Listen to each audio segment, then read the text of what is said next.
8 de la noche. ¿Cómo va, Javi? Bien. Qué energía hoy, qué Eso. bien. Estamos muy de lunes, pero para contarles además un montón de información, mucha de la cual tiene que ver con tu bolsillo, por ejemplo, porque vamos a empezar contándoles que en los precios justos se incorporó a partir de una definición del Ministerio de Economía, ni más ni menos que a los combustibles. Así que vamos a estar contándoles una parte de todo esto que se ha ido tramando con precios justos que tenía hasta ahora alimentos, algunos otros rubros y además, Consejo de la Magistratura, capítulo...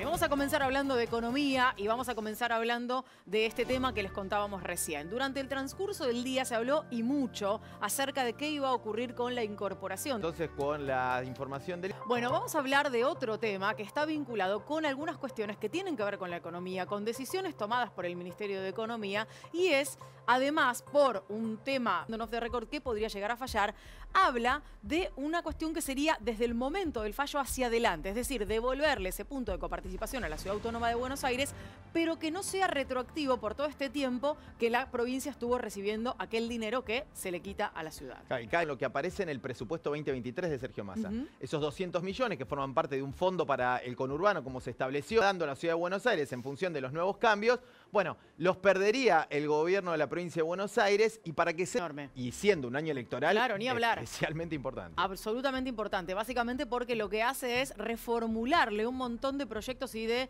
objetivos que tenía el gobierno de Axel Kicillof, que también figuran, en este caso, en el presupuesto, pero de la legislatura bonaerense, el que fue tratado y que tiene, entre otras cosas, obra pública que contaba con ese dinero. El fallo de la Corte podría llegar en la acordada de este jueves y obviamente, ni bien tengamos esa información, te lo vamos a estar contando aquí en Bravo News.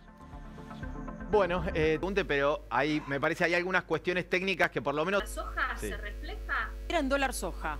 Eso sería como, en dólar soja 2, en este caso 2.30.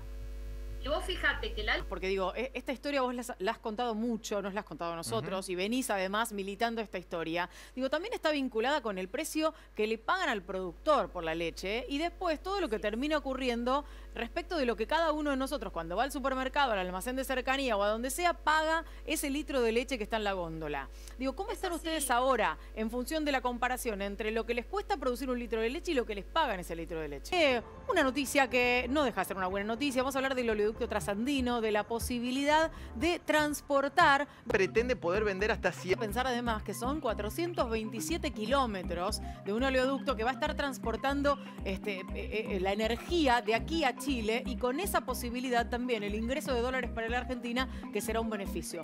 Todo esto el año que viene, ¿no? Hay que pensar en 2023 también como una especie de mojón, sí, como una especie de mojón y también, ¿por qué no decirlo?, como una especie de objetivo que se propone el propio oficialismo de cara a una elección presidencial. Vamos a cambiar de tema y nos vamos a ocupar de otro de los que le contábamos en el inicio del programa y tiene que ver con el Consejo de la Magistratura, una verdadera telenovela que tiene la Corte Suprema definiendo algunas cosas, tomando juramento a algunos de los integrantes y a otros no, y ahora una resolución judicial que dice: diputada Reyes, usted que integra el gran bloque de la Unión Cívica Radical y el PRO, no puede ir por separado. Es opositora, pero no pueden ocupar dos bancas si eran un solo partido y un solo frente cuando fueron a las elecciones. Así es, no tenía fecha, pero se los iba a tomar. ¿Ahora qué va a hacer? ¿Y ahora qué va a pasar? Bueno, habrá que resolver, porque seguramente habrá una apelación en esta instancia por parte de quienes integraban o quienes estaban mencionados como la diputada Reyes, para ver qué ocurre más arriba en la justicia y qué decide la Corte al respecto.